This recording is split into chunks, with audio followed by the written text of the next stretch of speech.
please stand for the pledge. Okay, okay. Thank you. Thank you, sir.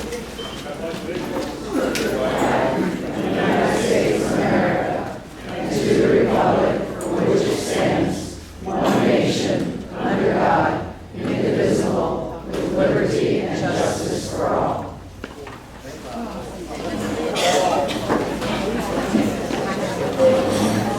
With liberty and justice for all.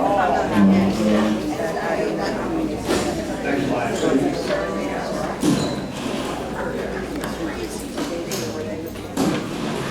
Next slide, please. On the 4th of July, of all days, Kevin Roberts, leader of the Heritage Foundation, created the Extra Bowl Project 2025 plan to finish destroying democratic government. So the country is amid a second American Revolution that will be bloodless if the left allows it to be. Those folks are some really chilling words. Let us reflect on our strength and resilience when life inevitably throws challenges our way, and embrace what our president recently reminded us. When we get knocked down, we get back up.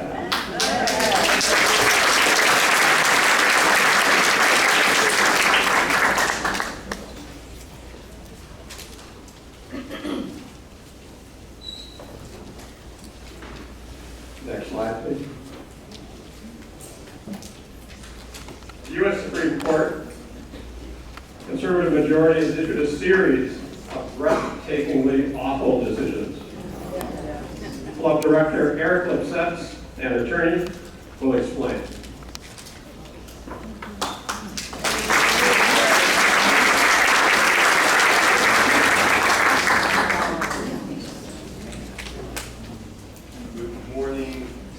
Good morning, everyone. Can everybody hear me? Yes. Yes. I've given talks before the Village Democratic Club, not to this big group. I am a director here, moved here in 2021. I am a lawyer. Very briefly, I graduated from Georgetown University Law Center in 1985. I clerked on the DC Court of Appeals, then I went into big law, started my own practice in 1992. Basically largely a contract guy. I finished my career being general counsel to a Los Angeles cybersecurity company. And right now I am head, if that's the right word, of the Village's Lawyers Club. Anybody here who is not a lawyer, who is a lawyer and is not a member of the club, please see me, because we have 25 people in our conversations are absolutely fascinating. And that's part of the presentation that I'm making today. Now, I'm going to talk about 3 cases. The very first one is going to be the Trump immunity case. First one. I think that's the one that people are most interested in. And at the risk of being not really controversial, let me tell you, at the risk of being a little bit controversial, let me say to you that from the bar's perspective, this case is not as bad as it seems. I know what we're going to look at on MSNBC and CNN and watching people wring their hands, but I will show you what it says, and from the bar's perspective, the way lawyers look at it, not as bad as it seems. But the last case that I'm going to talk about that seems to have passed upon, nobody's really quite interested in it, that's the killer. So first, let's talk about the Trump immunity case. First question is, what is immunity? Let me ask, the people in the back see the screen? Yeah. What is immunity? Immunity means you can't be sued. Now, the president is one of 3 coordinate branches of government. There's the executive, the legislature, and the judiciary. And except as how the Constitution puts them together, one cannot intrude upon the powers of the other. Now, the president in the Trump case, the president has what are called core presidential powers. They are the power to recognize another foreign government, such as in 1947 when Truman recognized Israel, the first country to do so. He is the commander of the armed forces, and he can issue pardons. Now, there are other core powers, but these are the ones that the Supreme Court mentions. And by saying core powers, there is nothing that any of the other coordinate branches of government can do. And when someone is prosecuted by the executive, the matter is resolved in the judiciary, a coordinate branch of government. And that is unconstitutional. There's no dispute, even at the oral argument on the Trump immunity case, there was no argument that the president, whether it be Trump or Biden or Obama, and Biden for the next term,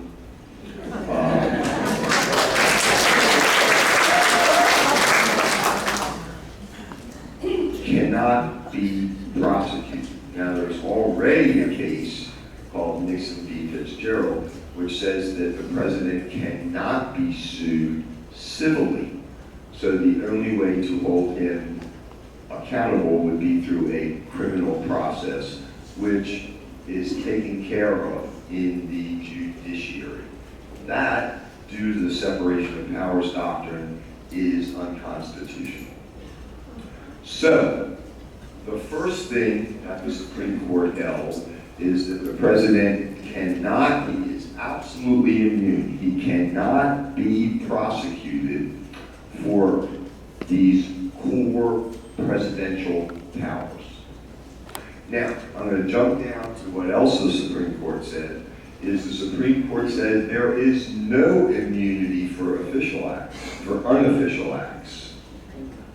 Now, Trump was arguing that everything that he did while he was president was presidentially immune, and the court said, no, there are things that you do that are not part of your presidential duties.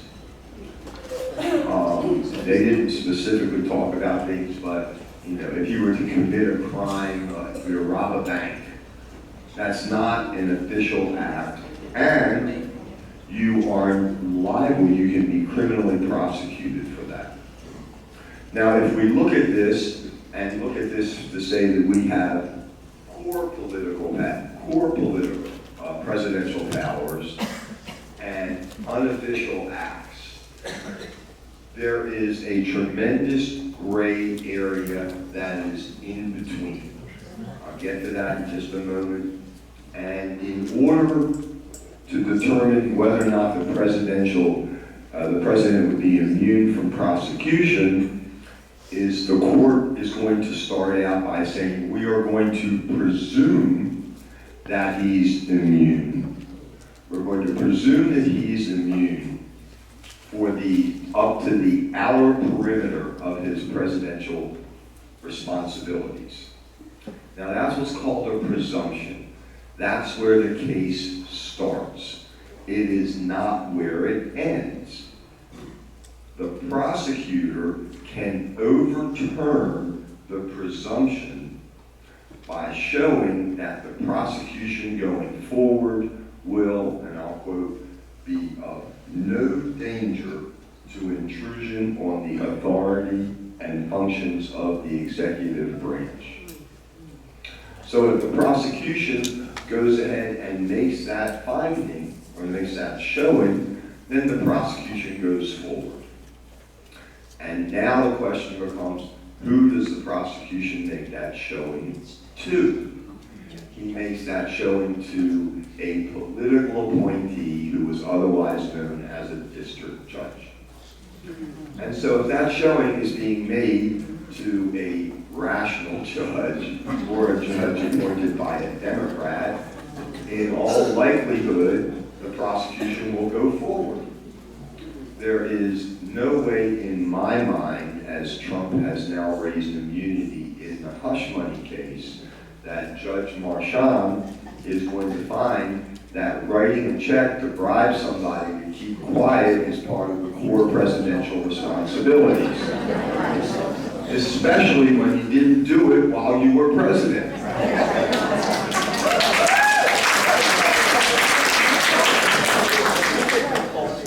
So, at the end of, when all is said about Trump, when all is said about these particular ideas, the Supreme Court held, number one, that Trump was absolutely immune over his conversations about Jeffrey Clark's letter to Georgia saying, oh, we think we found problems in the way you counted the votes. The court said the president has to be able to talk to subordinates, and this was the president's talking to subordinates about what he wanted to do and what he thought he should do, and that is absolutely immune, out of the case. And that was their first holding. Their second holding had to deal with those conversations with Mike Pence, and the court went through a long analysis over how the president has to be talked to his vice president, how he has to get the vice president's counsel, and then anytime somebody says, here's all the reasons in support of this agreement, it is always followed by a three-letter word. But the vice president is also the president of the Senate, and thus the president was not talking within the function when he's talking to Pence about how to delay the certification vote. He's not only talking to him in his capacity as the Vice President of the United States, he's also talking to him as the President of the Senate, which brings in another coordinate branch of government, and therefore it's not absolutely immune. He's not talking within the executive branch. Now he's talking to a coordinate branch of the government. And so the ultimate result is that he can be prosecuted for what he said to Mike Pence, provided that the trial judge finds that there is no danger to the intrusion on the executive responsibilities. The fake elector scheme, I'm going to jump to the same thing. Was this campaign stuff, unofficial stuff, or was this faithfully executing the laws of the United States? And the Supreme Court said, we don't know, this is in the outer area, and we're going to remand that one to the Judge Chutkin in DC Court, DC District Court, and we'll let her make the determination. And then the last issue was whether or not Trump could be prosecuted for his January 6th activities. And again, the court said, there needs to be factual findings as to what happened and whether or not these were official acts, core presidential responsibilities, or within the outer perimeter of the presidential responsibilities, at which case, if they were not, the presumption would be overcome. So of the 5 things that Trump was mainly indicted for by Jack Smith, 4 are going forward. Yay.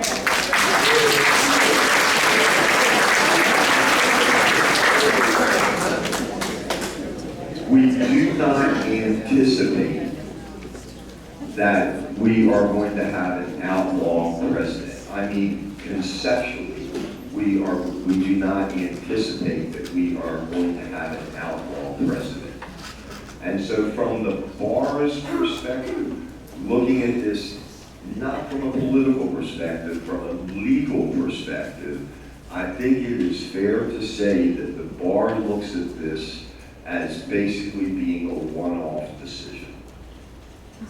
So this, I don't think, is a decision that we need to be tearing our hair out about. Now, I know there's an issue where Judge Sotomayor said somebody could bribe the president and get a pardon, and the president couldn't be prosecuted for that. The Supreme Court went out of its way to say that is not quite correct. And what the correct analysis is that he would be given a pardon, and you can't prosecute him for giving the pardon, but what you can do is prosecute him for soliciting it, and the fact that he gave the pardon is just a simple piece of evidence that the judge can admit into evidence because it is a stipulated fact. So, again, we'll be talking a lot about this at the Lawyers Club. Next Thursday, if you're a lawyer, you're invited. The bar generally thinks, from what I've read, this is a one-off decision. Not care, and I want to add one other thing is that if Judge Chutkan orders evidentiary hearings, there will be a trial of Donald Trump on what he did on January 6th.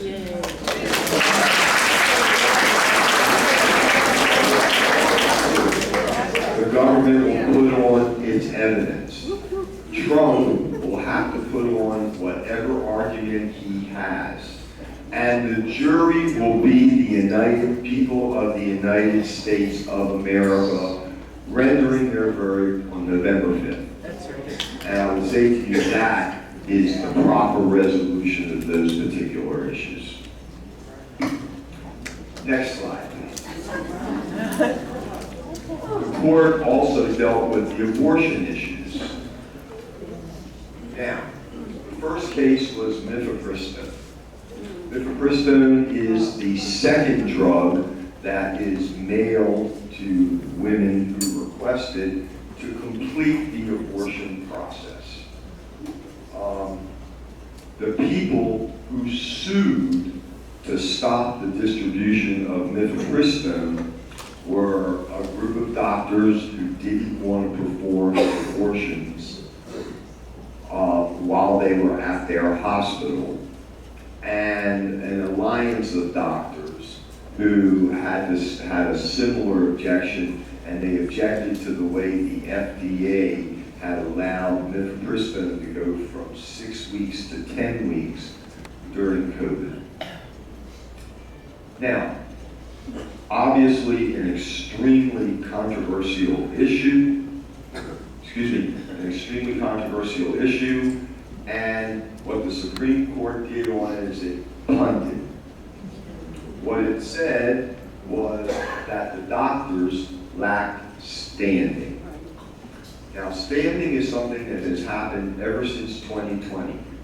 The Constitution requires that in order to get to a court, there has to be an actual case or controversy. The plaintiff has to have been actually injured, legally cognizably recognized injury for the case to go forward. Now, these doctors that sued had never performed an abortion. What their objection was is we don't want abortions to be performed at our hospitals. And a long time ago, this I don't know exact date, but a while ago, maybe 10, 15 years ago, Congress passed a conscience exception that said, hey, if you don't want to do abortions, don't. Even if you're the emergency room physician on duty at that particular time, if you don't want to do the particular abortion procedure that comes in, don't do it, we'll get somebody else to do it. Therefore, all the doctors who objected in this particular lawsuit had no claim. Like, you're objecting to the distribution of mifepristone because it induces abortions, but you don't do abortions. So what's your problem? Same thing with the group, which argued that it was the Doctors and the Alliance for Hippocratic Medicine. And the Alliance for the Hippocratic Medicine said, we've been spending money on lawyers, which is a very good idea.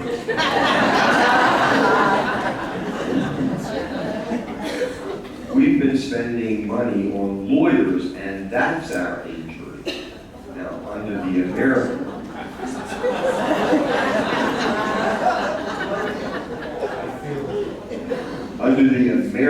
rule, each side bears their own attorney's fees. The British rule, the loser pays. The American rule, everybody does their own attorney's fees. And in this particular instance, the Supreme Court said that is not cognizable damage to give you standing. And so, what the Supreme Court did is it said, even though this judge in the Northern District of Texas, who's an anti-abortion judge, Matt Kasmar, had let the case go forward, and even though the Fifth Circuit had let the case go forward, the Supreme Court looked at it and said, my Lord, there's no standing. And they dismissed the case. But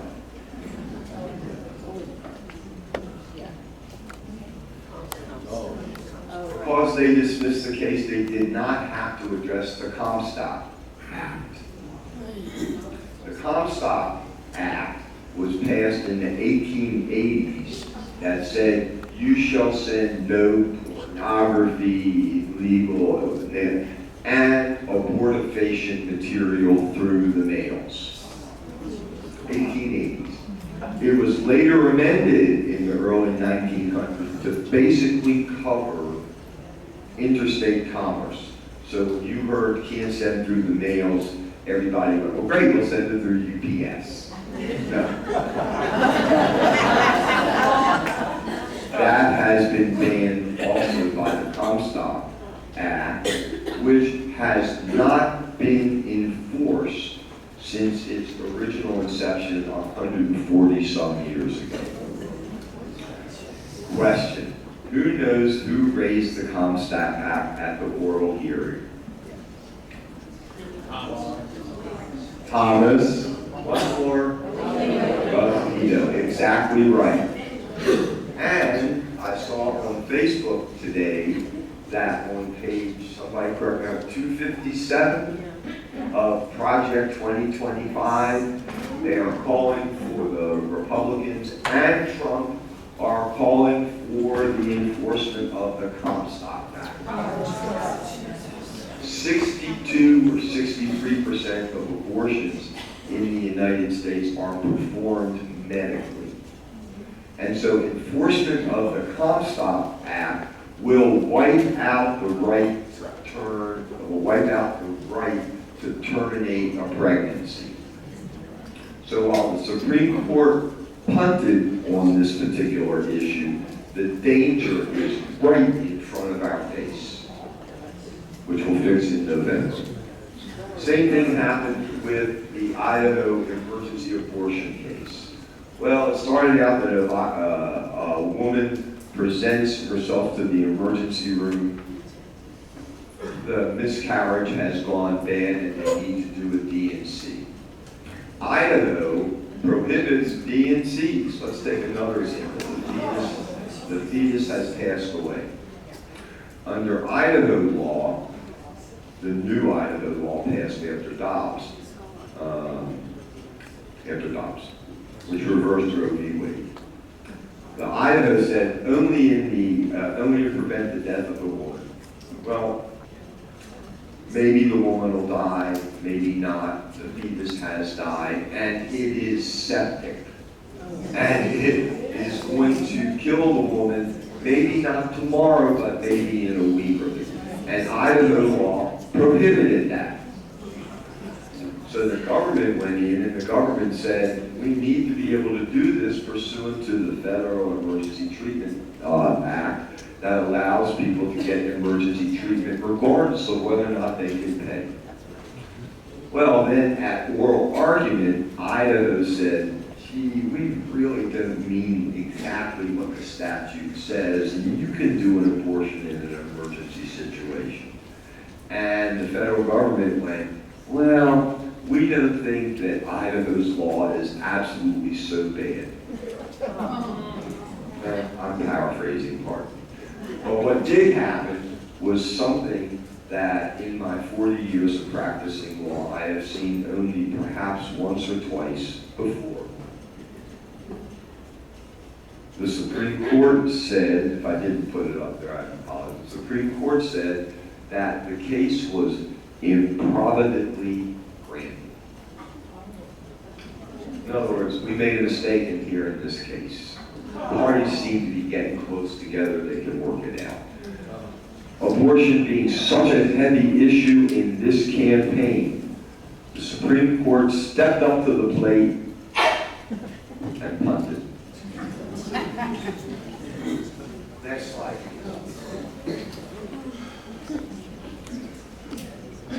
This is the one that I think is the killer. It's an obscure case. It happened under the radar, 20 minutes worth of discussion. In 1984, the Supreme Court issued a rule in a case called Chevron. Chevron being the gas stations that you pass by. And what the court said in Chevron is that, the Supreme Court said in Chevron, is courts should defer to the opinions of the federal agencies that are giving the opinion in court. There's a reason for that, and that is because the federal government, when people step up to the plate, the federal government is stocked with subject matter experts. People who look at it from a tax perspective, an environmental perspective, a regulatory perspective, a shipping perspective, an air traffic control perspective. People come up here and they have a wide variety of expertise. So let's talk about what a wetland is. Just as an example, Congress doesn't quite define what a wetland is. Well, is a wetland 5 feet from where the beach is, or is it 20 feet, or do you need a stream coming into it to make it a wetland, or does it have to be 3 inches deep? You have people in the federal government who spent their entire life trying to figure that out. So they can go and give a rational discussion as to what a wetland is. And then somebody wants to build homes 5 feet from the beach. And what that person does is that person gets an expert, and that expert testifies, oh no, all of that water that's running off the beach and all of those stuff, that's not a wetland. And the court, and I would add, the definition of an expert, recognized definition of an expert is a guy from out of town in a suit.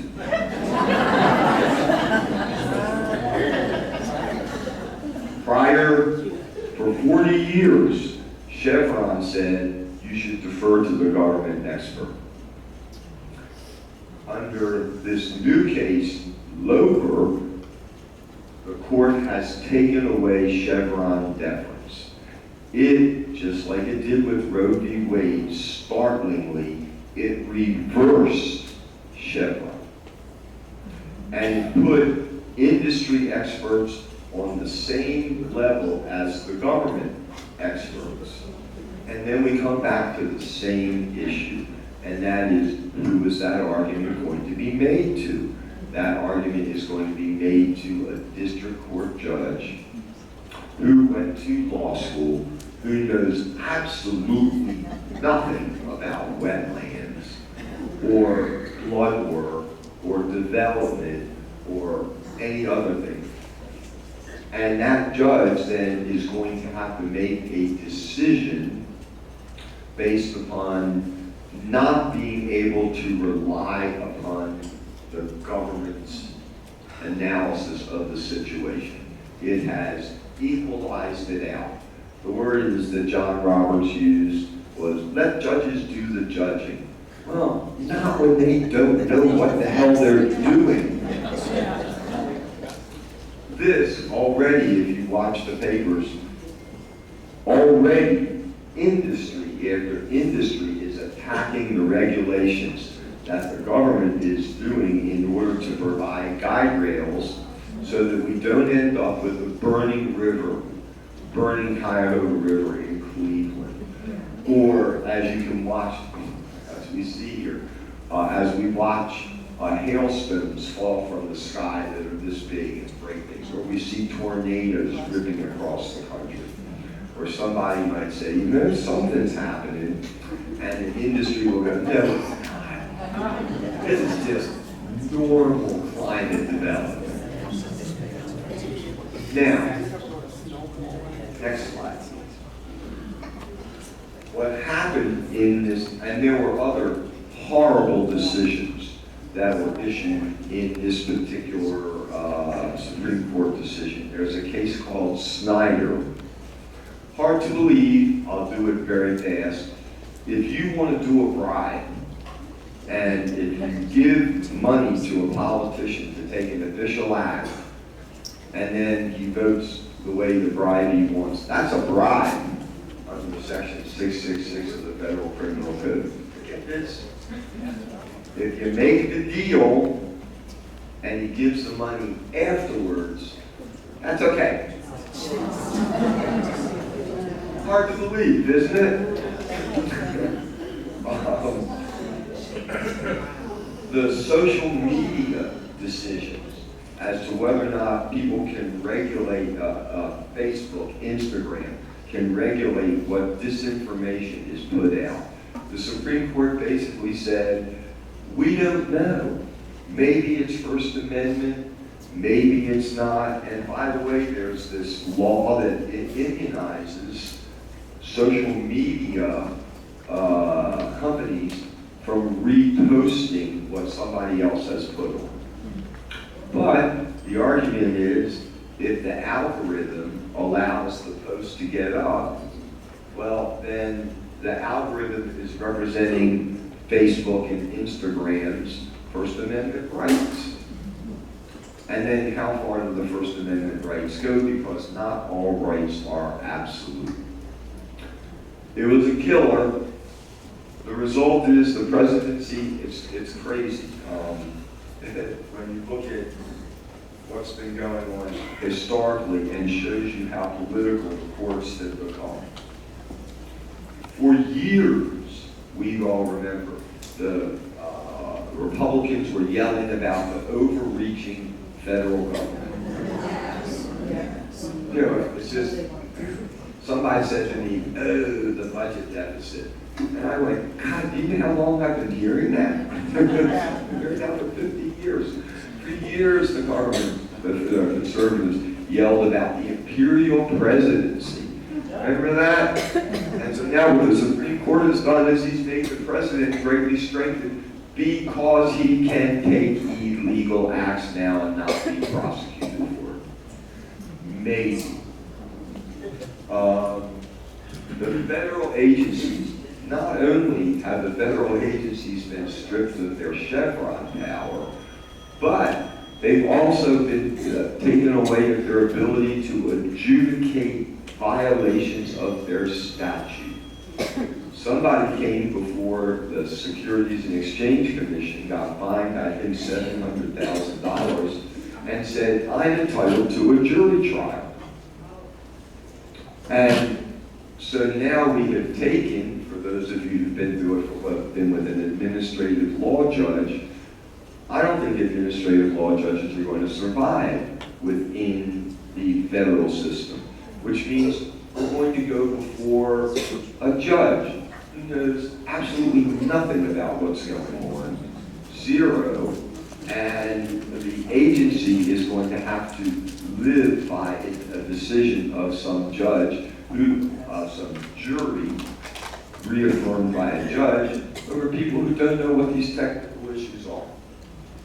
And as I've indicated, technical issues are to be decided by judges with no experience in the area. That's where we sit right now at the end of this Supreme Court term. There are those who ask, what can we do? And the answer is nothing. But there is one thing we can do. There's one thing we can do. We are the jury on November 5th. And at the last meeting here, I said what we needed to do is we needed to get our message out. The most important thing to do is to reach out to your friends in a coordinated manner and reach out to your friends and tell them how you feel. Because the best way to get somebody to vote is face-to-face interaction. Everything else is not as good. And that is beginning to happen. Who here is following their Facebook posts? Hands. Are you noticing, because I am, as people are putting up more and more posts? You need to write posts. Not all the time, but imagine that I was once an adjunct professor up in Maryland, and if my students were to get a post from me that would say, gee, I really think Trump is a danger on this particular matter, I think that would have an influence on how they would look at the situation.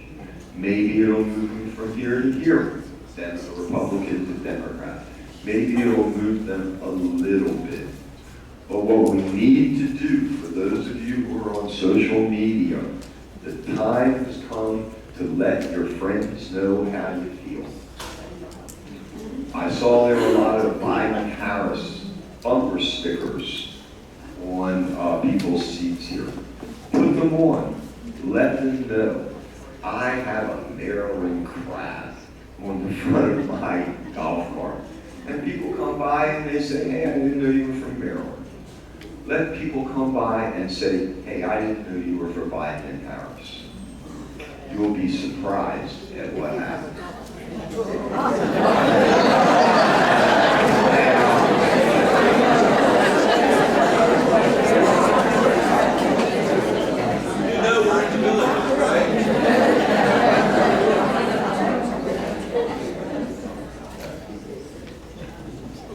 People here in the villages know I'm a Democrat.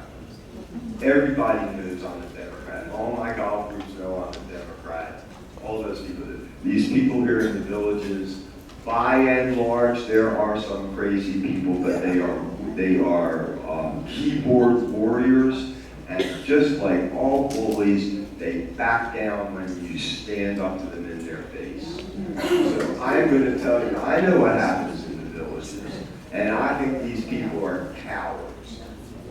And so I come back and I say, stand up and let people know that you're voting the Democratic ticket. That, I think, is one of the answers we need for November 5th.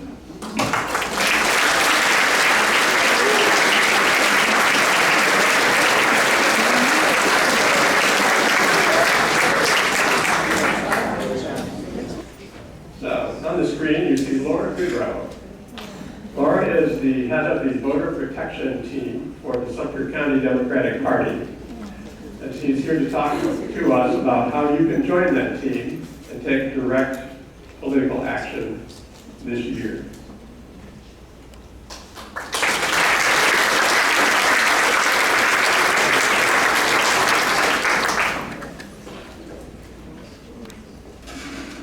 Hello, how are you, fellow Democrats? So I'm Laura.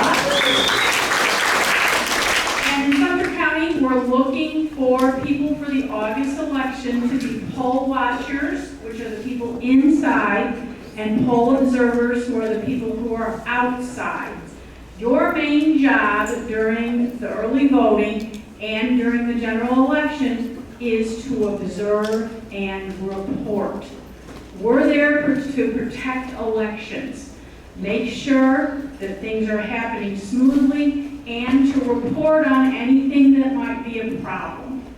Okay, early voting here in Sumter County is August 10th to 17th. The shifts are now down to 3 hours.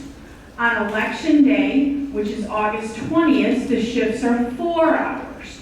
So we ask you to please consider becoming a poll watcher or a poll observer. We've changed how we're doing things. We've automated our system. There's an online form. There's a 3-part process. First is the online form. This little sheet is at your seat, so hopefully you take a look at it. Okay, you fill out the online form. Then Kathy Hardy, who's the former chair who's doing the scheduling, she will send you an email saying, hey, thank you for being a volunteer. And then you can select dates, times, and locations of where you want to be a poll watcher or a poll observer. Then you'll get another email about training.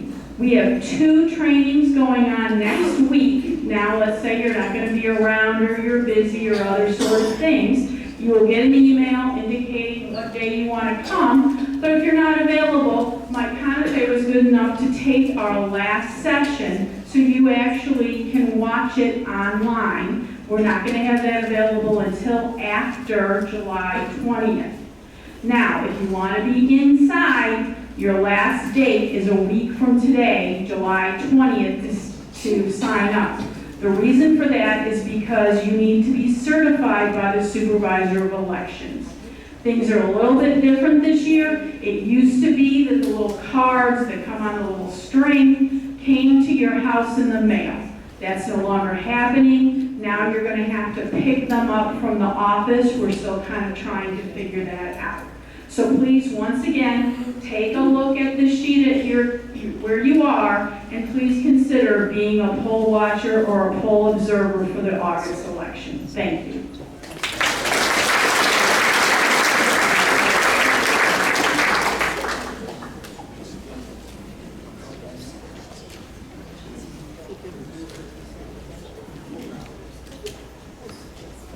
Thank you, Laura. Next slide, please. There's all the information she was telling you about. Some of that will be in the Buzz newsletter, so just keep track of that. Okay, so other ways you can help. Our next person to the stage, the next slide please, will be Julian Simoner, and he is head of the Sumter County Democratic Party phone bank operations. Julian.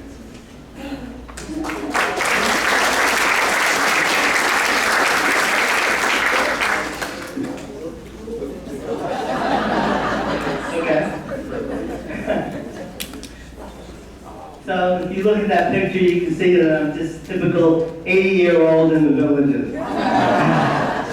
Okay? So, how do you win a campaign?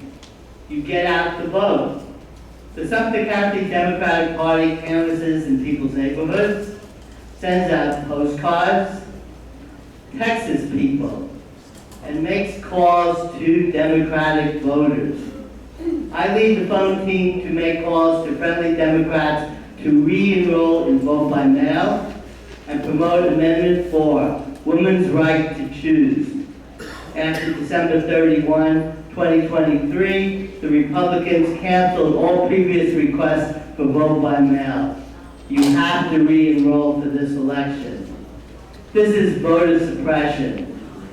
Everyone needs to re-enroll and vote by mail for this election. And here's a history lesson. I have lived in the villages for 16 years.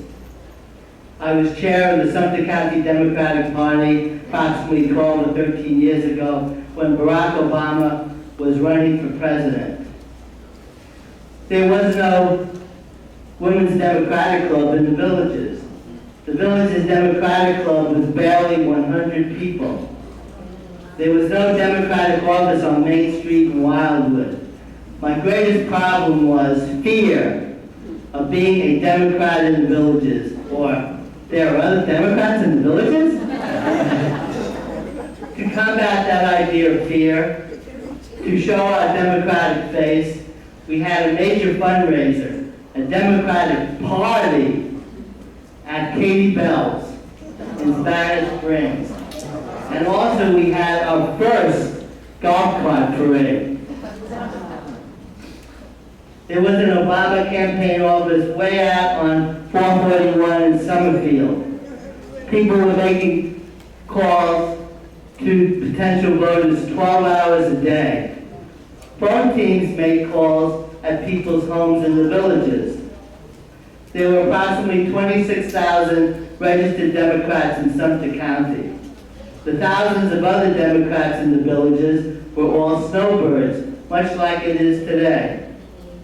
Now, two of my best callers on our phone team are snowbirds who live in Maine and Wisconsin. Well, we were asked by the Obama campaign to get 21,000 voters out of Sumter County. On election day, the grand total was 23,000 votes. Why were these votes so important? President Obama only won Florida by 100,000 votes. The margin of victory in Florida, those 100,000 votes, were the vote by mail ballots received before Election Day. On Election Day, the Republicans couldn't make up that deficit, and President Obama won Florida. Our 23,000 votes were very important. Our phone team only calls friendly Democrats to ask them to re-enroll and vote by mail, and remind them about Amendment 4, women's health care issues. 80% of the time we leave a message. When we get a live person on the phone, the majority are grateful that we call them that they need to re-enroll and vote by mail because they didn't know. Here's a typical script that is used as an example. We urge people to read the script and then make up their own script.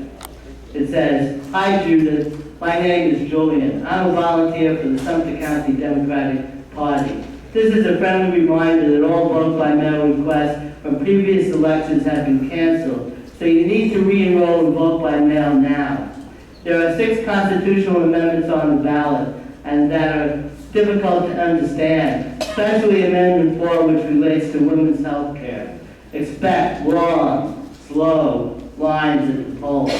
So we are suggesting to enroll and vote by mail. Call the Supervisor of Elections office at 352-569-1540 or enroll in line at sumterelections.org. You will get your ballot 4 weeks ahead of time before the November election, which will give you time to read it, fill it out, and mail it in.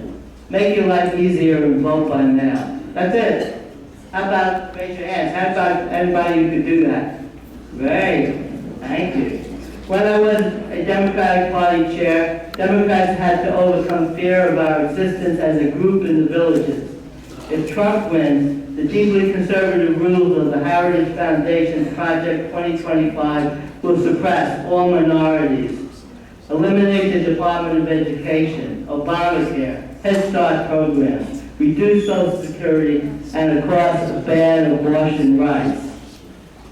We will be controlled by fear across the United States as if we lived in the Soviet Union, Putin's Russia, or Nazi Germany in 1938.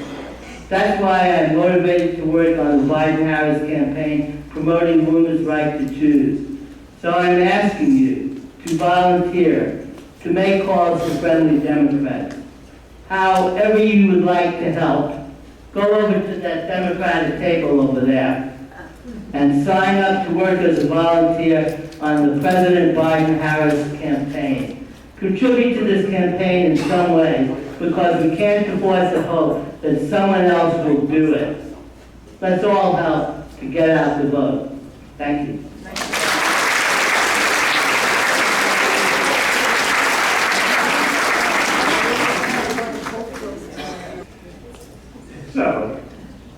telling you ways you can help, here's another one. If you know people who live overseas but are U.S. citizens, they can vote. They need to get their overseas ballots, and they're the earliest people to get notifications. So here's something that would help them. Call them up, email them, text them, Facebook them, whatever. Do keep in touch with them and say, hey, don't forget, you need to sign up to get your ballot so you can vote. Those little ballots come in, they have a little more time to come in and be counted, so they can make a difference. Every vote counts. And next slide, please. One more way. I've been running this in the buzz, but I'm going to keep running it, hoping that people will help.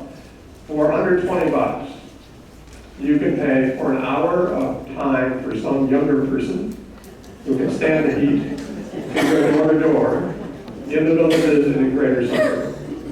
20 bucks. So if everybody in this room gave 20 bucks, that would be 200 hours of time for canvassers to go out and talk to our neighbors, get them to vote by mail, get them registered if they haven't registered, or they moved and didn't get registered yet, give them information that's important for them to make their decisions. So these are just multiple ways that you can do something. For all the people who raised their hand when Julian said, can you do some of this phone banking, and you raised your hand, thank you very much. And as he said, come to the table after the meeting and sign up, because we need your help. Now let's turn to our state legislature candidates. First up, next slide please, is Marilyn Holleran.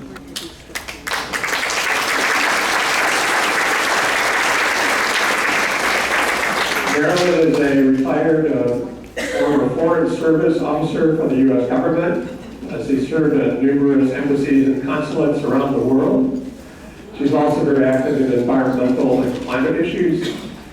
She has seen the erosion of climate, she's seen the erosion of government and democracy, and she's here to put a stop to it. Please welcome her to the stage.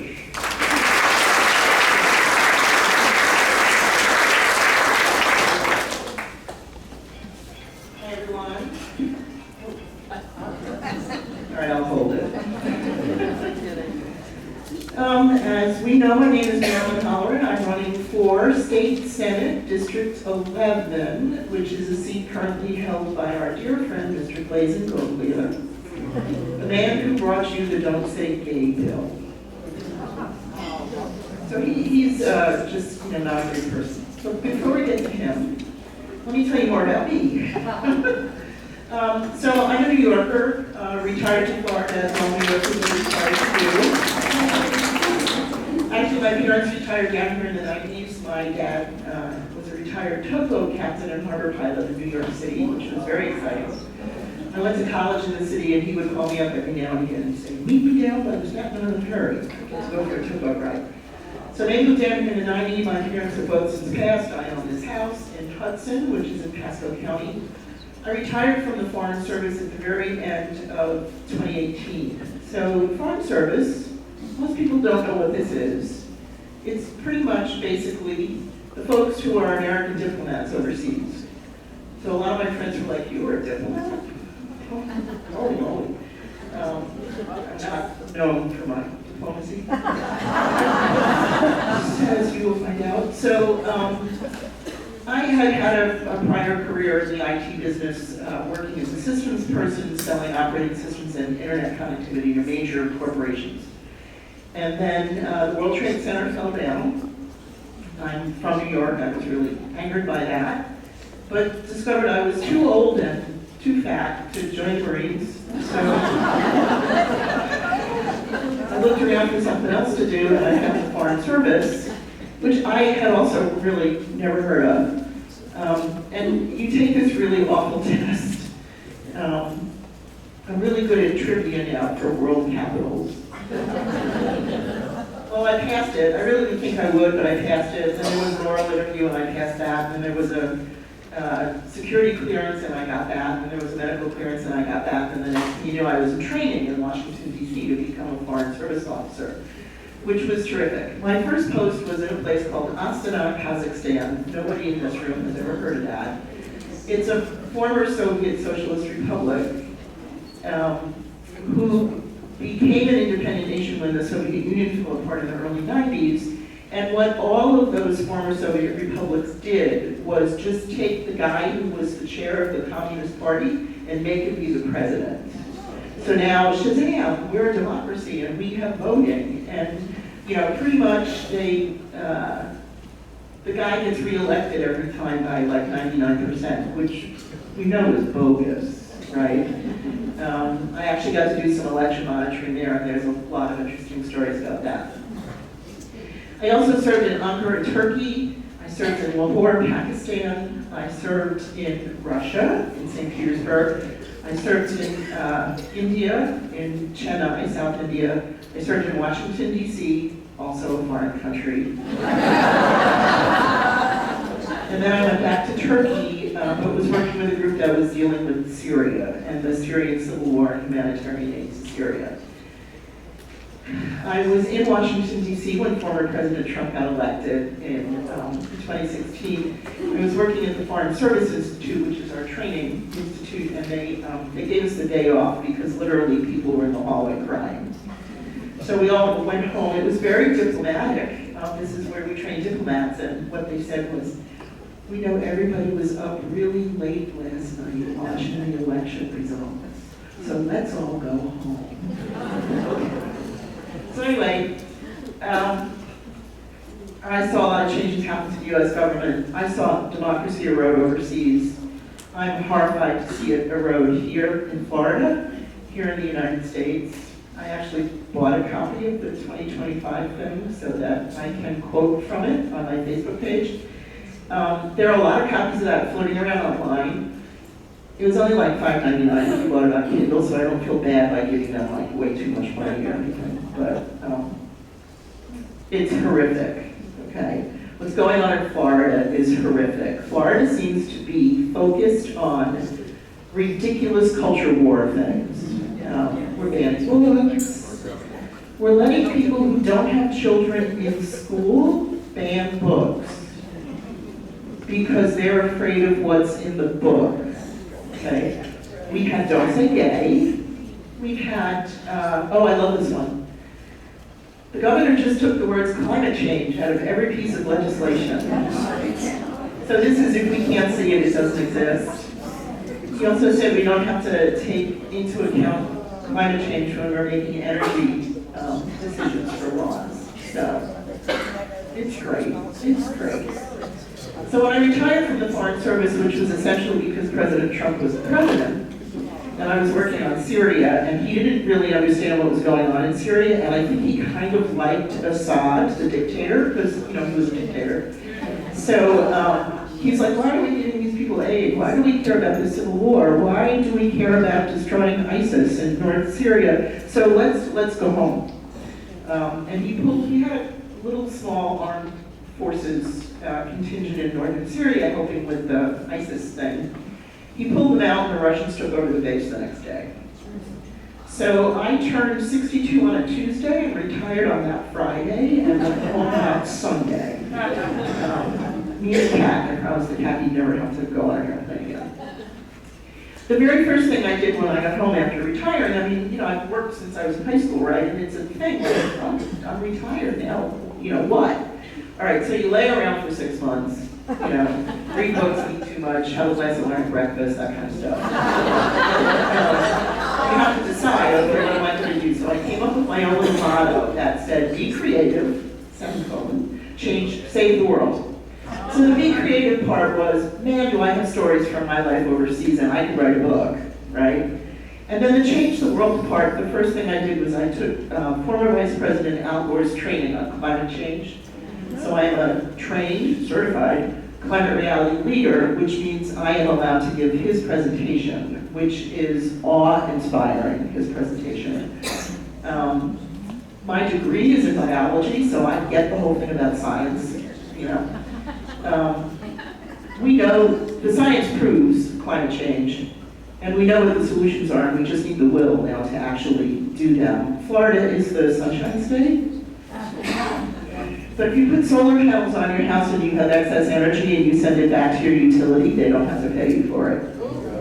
That's called theft, right? Yeah. So anyway, that was the first thing I did, was the climate reality stuff. I gave that presentation a whole bunch of times. And then I joined the Pasco County, because I live in Pasco County, Democratic Executive Committee, and I was their secretary for a while, and then I resigned as the secretary so that I could start the Pasco County chapter of the Democratic Environmental Caucus of Florida, which is the group, one of the groups that worked very hard with the Florida Democratic Party to fill the entire ballot this November. So for the first time in a long time, we have a Democrat running for every single state and federal office.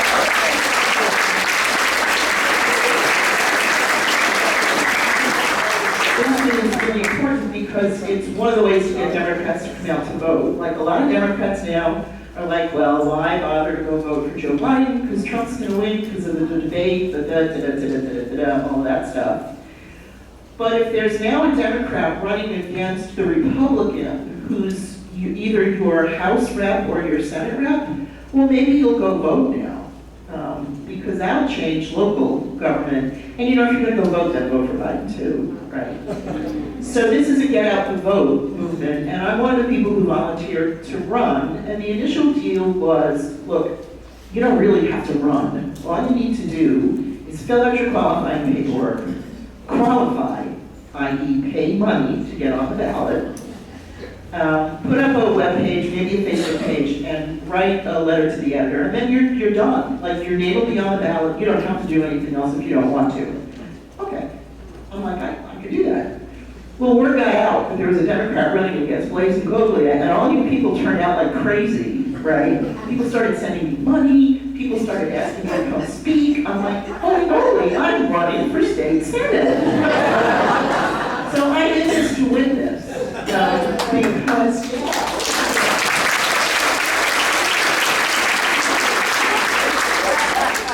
Because we need to break the death grip that the GOP has on the state legislature. So right now, it's a supermajority. We can't overturn a veto. So ridiculous, crazy things go on that we can't stop. So we need to stuff the state legislature with as many Democrats as we possibly can. And I really look forward to being there and being undiplomatic. Because I think we need people who represent us, not their own best interests. My opponent, the Honorable Mr. Ingoglia, just took a $25,000 bribe after the fact, which we learned today was illegal. One of the major home builders wrote legislation for him, because why bother writing it yourself, that said, how does this go? Okay, building permits must be passed, must be approved within 10 days, or must be dealt with within 10 days, and if the 10-day period goes by and the local municipality or county hasn't done anything, it's approved. And then they gave us $25,000. Yeah. So, okay. I think we need to be concerned about the stuff that Floridians are actually concerned about and not the kind of goofy, stupid culture war stuff that goes on. So here's what I think Floridians are concerned about. Affordability. How much has your homeowner's insurance gone up in the last 2 years? When you ask the Republicans in the state legislature what they're going to do about it, they're like, well, we're studying the situation. California has a rule that says if you're an insurance company and you want to sell car insurance, you'll also have to sell homeowners insurance. That sounds like a good deal, and I think we had that in Florida until somebody named Rick Scott made that. Okay, so affordability affects pretty much everything. In addition to the homeowners insurance stuff and rents going up, and there's this ridiculous corporate price gouging thing that's going on that everybody thinks is inflation, but it's not. It's greed. ExxonMobil made, I don't know, tens of billions of dollars in profit last year, and gas is still like around the $3.67. What they did with their profit was buy back stock and give their executives really big bonuses. Okay, so that's affordability. Women's health care, the Florida Democratic Party just refers to it as abortion rights. I think that it's a bigger issue than that because the next thing that's going to happen is women aren't going to be able to have contraception then they're not going to be able to get credit, and they're not going to be able to vote. That's right. So this is like the top of a very slippery slope that the Republicans will have us slide down really fast. Women are dying. Women are dying all around the country. They're going to die in Florida too because of the lack of medical care. No woman ever has used abortion as birth control. So that's a Republican bill. That just needs to go away. The very, very difficult decision to end a pregnancy really has nothing to do with Governor DeSantis, unless he's the father. Or the Supreme Court, or the Florida State Legislature, or anybody else. So, yeah, stop that right away. Let's talk about accountability and rule of law. All the places I lived in overseas had no rule of law, and I always laugh that you can tell based on how people drive. So we're on the edge, right? In Kazakhstan, there was a lot of "don't you know who I am" kind of stuff that would go on. If the traffic on your side of the road was going too slow, you just drove down the other side. If the traffic on the other side was going slow also, then you just drove down the sidewalk on your side. And then the last resort was to drive down the sidewalk on the other side of the road.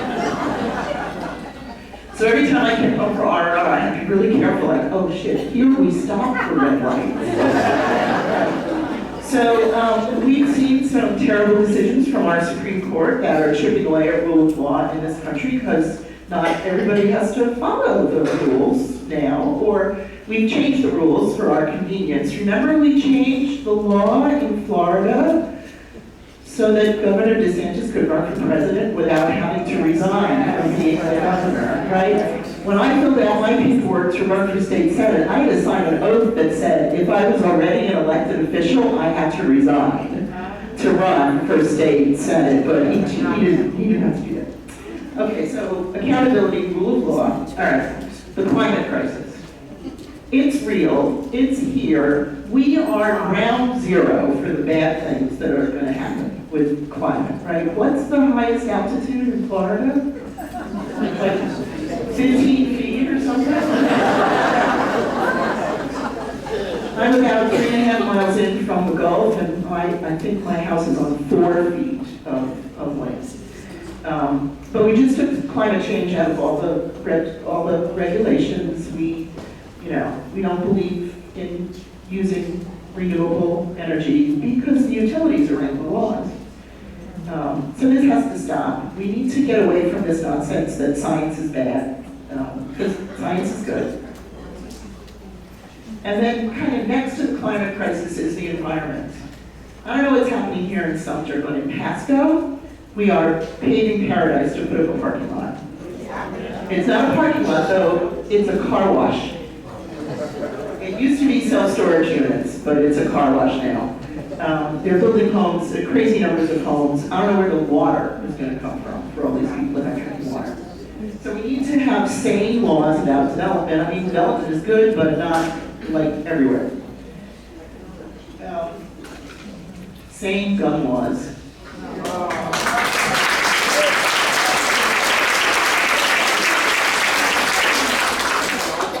You need training, you have to pass a test, and you have to have insurance to drive a car. Why don't you need to have those things to use that other smaller lethal weapon, right? It's just crazy that guns have more rights than women in the state of Florida. And there's a thing that's going around like if my uterus shot bullets, would that be okay?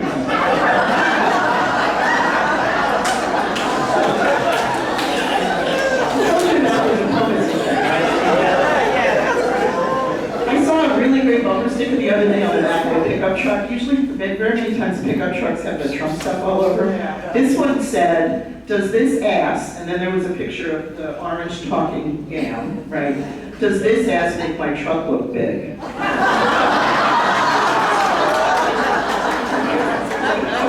almost done, 2 more minutes. All right, local home rule. The state legislature has been chipping away at the ability for local counties and local municipalities to make their own regulations. They just passed a law that overturned a regulation that Miami-Dade passed that said employers must give outdoor workers shade and water breaks, okay? Outdoor workers are the folks who do our landscaping, the folks who put new roofs on our homes, the folks who pave the roads, the folks who do all those kind of things. So the other thing is a lot of those folks are immigrants, and I think that's why the state legislature really doesn't care if we kill them off. So they overturned this rule. They've overturned others that have been things like what kind of trees you can and cannot cut down, and what kind of paperwork you need to do to cut down a tree in your county. So that's another, they talk about government overreach. Yeah. So anyway, okay, that. And the last thing is voting rights. Because we're chipping away at those as fast as we can, right? We've all heard about vote by mail getting canceled at the end of every cycle. And it's okay, we're all here at a Democratic Club meeting, which means we're politic nerds, right? Political nerds, let's put it that way. So we know these things. Like, we know that vote by mail got canceled. Most everybody else does not. And they're like, well, didn't I used to get a ballot in the mail? Where'd that go? So that's the GOP trying to make sure, because you know who votes by mail? Democrats. Yeah. So that's why that needs to go away. That's why we can't give a bottle of water to somebody standing in line at the polls, get arrested. That's why Governor DeSantis has his election fraud police, who arrested 12 people who it turned out were allowed to vote. So they did a really good job. So anyway, that's it. That's my litany. I'm, as I said, running for State Senate District 11 to defeat Blaise Ingoglia, to try to get rid of the death grip the GOP has on our state legislature so we can overturn stupid laws that DeSantis wants to sign. I ask for your support. I have some cards and that kind of stuff if anybody's interested. I have to say the Sumter group has been incredibly supportive, and I really, really appreciate that. So go forth and knock doors, make phone calls, send texts, get people out to vote, because if we all go out to vote, we'll win, and life will be good. Thank you very much.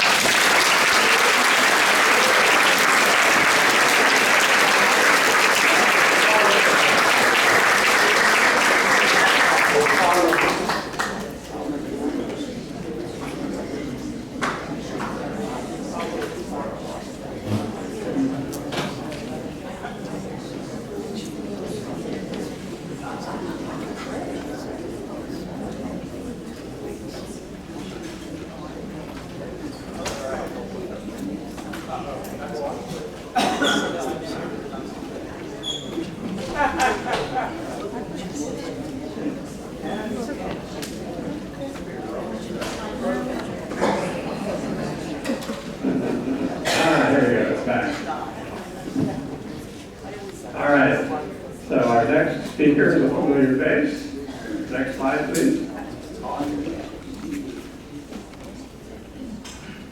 And there he is. Running for the state legislature, Ash Marwa. Please welcome him.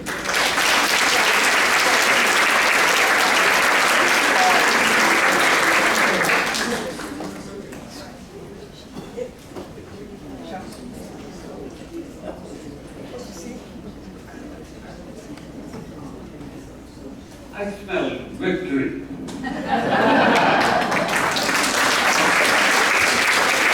I really mean it. I know the Republican registration is overwhelming, but people are listening because all of you are doing an amazing amount of work.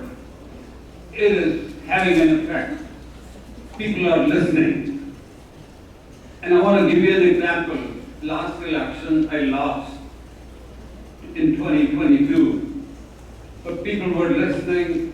The issue was the Northern Turnpike extension. They were going to build 80 miles of road turnpike from Wildwood to Chiefland, going through Sumter, Marion, Citrus, Levy counties. And it was going to destroy lives for a lot of people. It was going to subdivide the community of Royal into 4 pieces.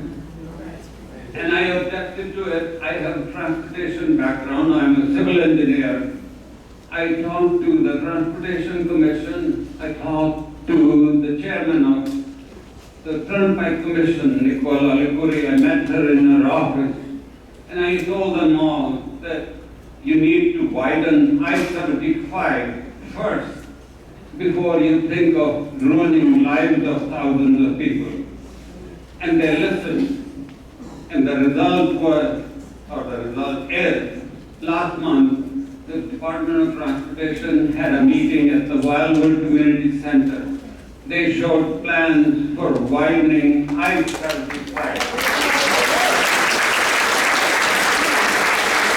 I-75 is being widened into 4 lanes each way from Wildwood to Ocala. And that will take care of 90% of the traffic problems. I'm so thrilled that people are listening. And people are listening in this election also.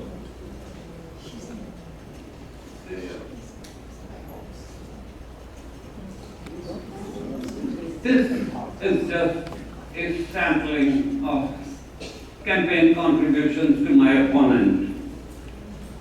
The top one is Mark Morse. Everybody is allowed $1,000 maximum. This is a list of his contributions. In the last 2 years, my opponent has received $250,000 in campaign contributions. Who do you think he's going to work for? He's going to work for the developer, or is he going to work for you? That's the question. And people are listening, and people are paying attention to what is going on. It is really, really becoming an issue in this election that the developer is buying candidates. And the same thing is happening on the county commissioner level also. So you can see it prevalent all over. And that is going to come to an end in this election. And our issues remain the same. Abortion, affordability, and accountability. But I want to touch on a couple other items, share with you what is happening. Immigration. Immigration is wonderful for this country. Immigrants built this country, immigrants continue to build this country. What is going on at the border is not acceptable, and it has to change. But the lesson number 1 in civics is Congress makes the law. Congress has been shirking its responsibility. In 2013, the Gang of 8, including our own Senator Rubio, they passed immigration legislation, and the House, John Boehner was the Speaker. He refused to bring it up for a vote. Had he brought it up for a vote, it would have passed. President Obama would have signed it into law, and we would be at a very different place in immigration. And the same thing happened this year when Trump called House Speaker Mike Johnson not to bring up the immigration bill. And the immigration issue died again.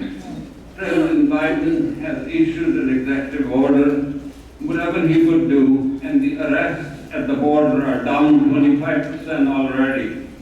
So there is things happening, but I think the Congress has to take action.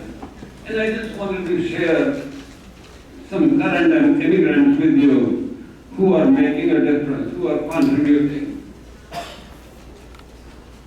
The chairman of Microsoft, Satya Nadella, we all know Bill Gates, but hardly anyone knows him. He has been the chairman for 10 years. Microsoft is 10 times more valuable today than 10 years ago. Chairman of Google is an immigrant. So they're retired. We lost your mic. Your mic is. I read. Next slide. Hold your mic up. Sorry. There's one slide missing. Anyway, I recently read in New York Times article, this professor at Stanford got surgery, robotic surgery for his prostate cancer.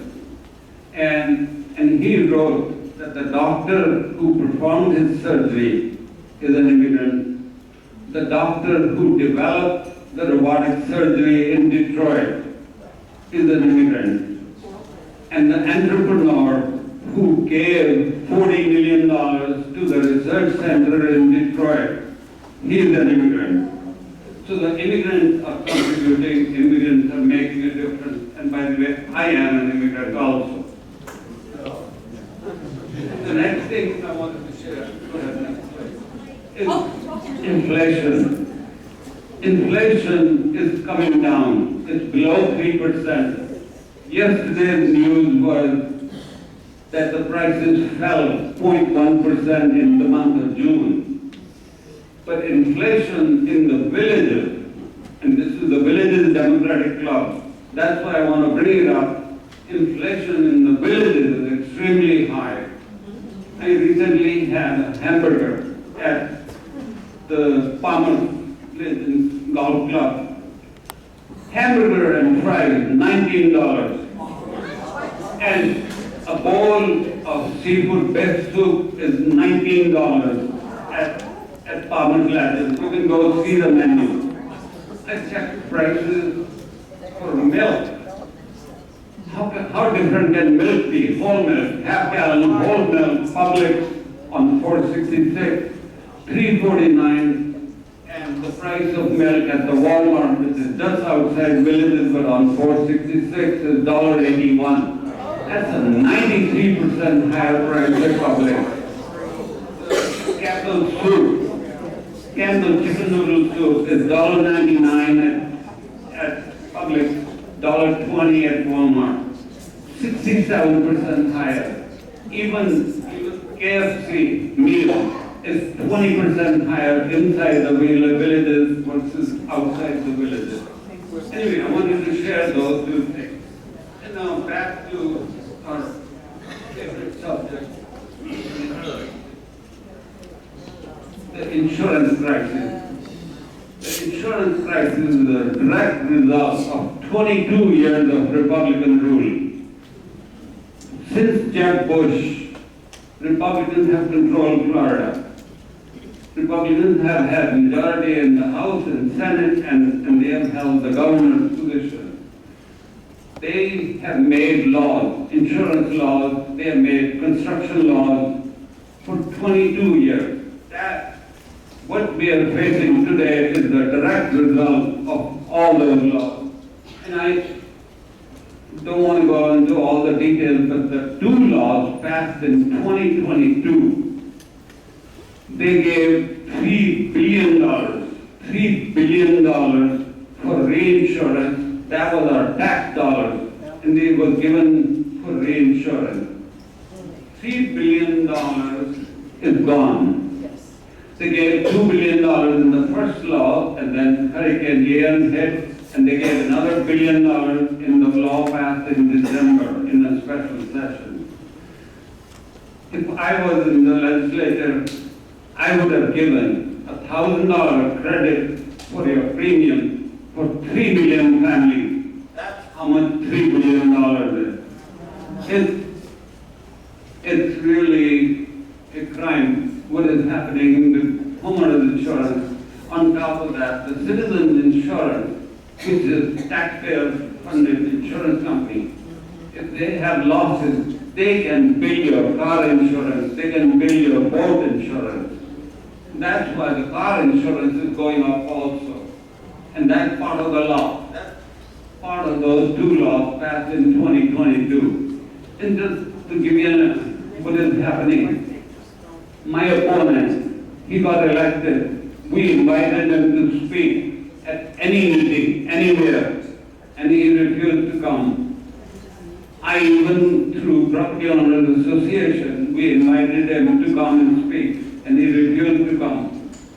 The property insurance market has to be fixed, and it will not be fixed with Republican laws. And people are listening. And last but not least, our issue with abortion. It's women's health care. It is far beyond just abortion. The doctors are not training for OBGYN in Florida. Doctors are not moving to Florida. The doctors are leaving Florida. In fact, I called one of the doctors here in the villages just to find out, and her number is disconnected. It is inhuman what is happening to women's health care in Florida. And I believe people are listening. I believe what you all are doing is making a difference. I am advertising on social media, on Facebook and Nextdoor, and thousands of people are watching what I'm saying. And it is making a difference. So what you're doing, keep it up, maybe up the stake, and together we're going to win this election. Thank you.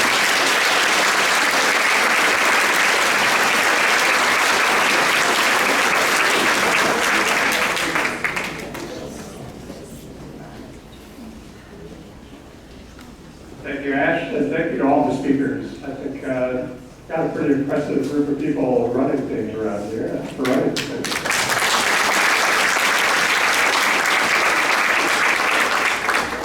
All right, next slide, please.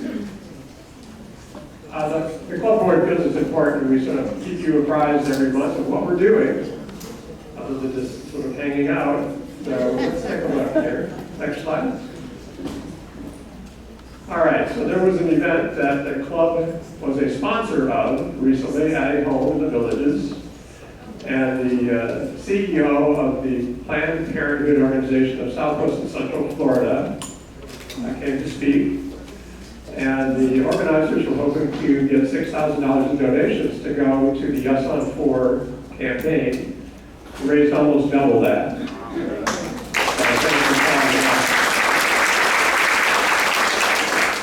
And I want to thank the organizers of that event. These will be some familiar names to you.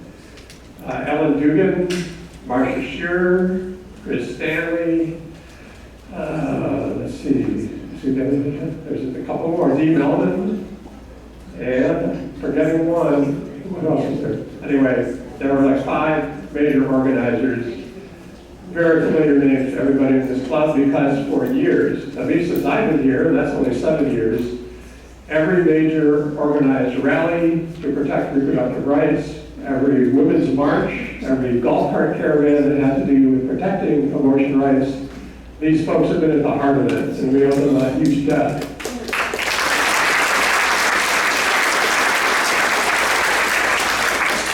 And we need to march with them. Next slide, please. As we speak, more than 150 young Democrats are meeting in Orlando. They're the leadership around the state for the college Democrats, the high school Democrats, and then other organizations that have people who are a little older than that, but under certainly 35. And they've already heard from Vicki Freed and Maxwell Frost and Ann Escamani. Last night, today is all about training and strategy to turn out a huge number of young voters in this election where they will be crucial. The club is a sponsor of that event. We spent $500 to buy a sponsorship. And one of our board members, Bill Newsom, is at their table, which is why he's not here right now, handing out a flyer that we made up that basically says, we know you're too young to be in the Villages, but maybe you have grandparents or great uncles or great aunts or friends who have those relatives living in the Villages. You need to tell them about us. And we're telling you that we have your back. We're supporting you, and you are our future. Next slide, please. Today was the last club meeting day to turn in school supplies, and I think I'm going to need help getting them all to the car, because you guys really came through. At the last meeting, we announced that the club board had voted to match the first $300 in cash donations through our website, the club website. I'm here to tell you you have far surpassed the $300 match. We're well over $800 total in donations. We're going to add whatever you gave today, as well as supplies, and deliver them all on Wednesday. But if you haven't donated, you still have a couple days to do so. We aren't going to write the check until Tuesday. So thank you so much for that. The local school students and school teachers are certainly appreciative of anything we can do to help. Next slide, please. Those of you stuck it out at the end, you didn't think I would forget the raffle, right? Get out your tickets. All right. I am going to draw the tickets today because we let all the speakers go. They're off the hook. And for this, I'm going to need my glasses. Close work. All right. The first potential winning ticket number is 560 4677. 4677. Here. Here.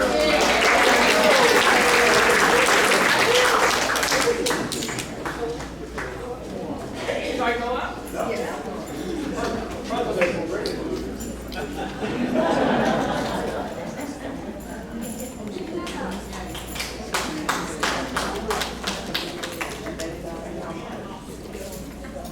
All right, thank you for that. The second number.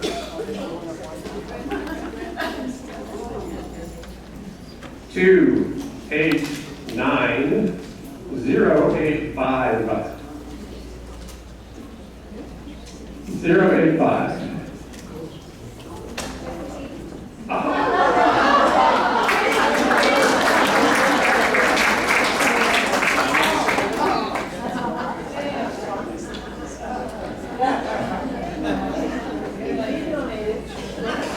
All right, you can't win if you don't play. All right. Last number, 289030. That's the end.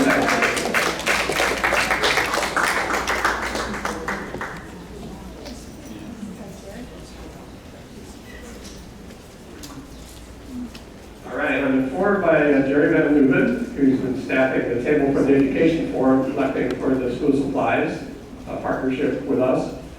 Says you have donated $430 in cash today.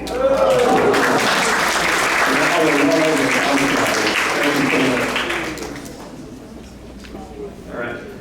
Will the third person come up or show? There's a hand. Okay.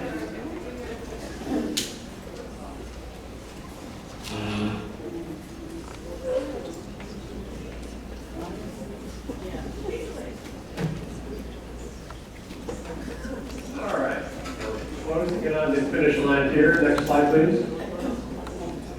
Now, you all know that I like to find humor in even the worst situations. And we're in some pretty terrible times right now.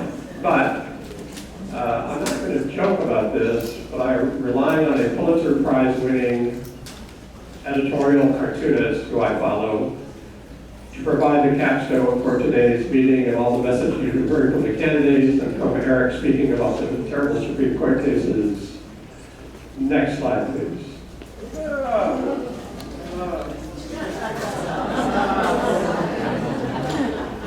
And you all know from everything everybody said is there's one way to stop this from happening, and that's get the hell out and vote and get other people to do so too. So get on out and do it.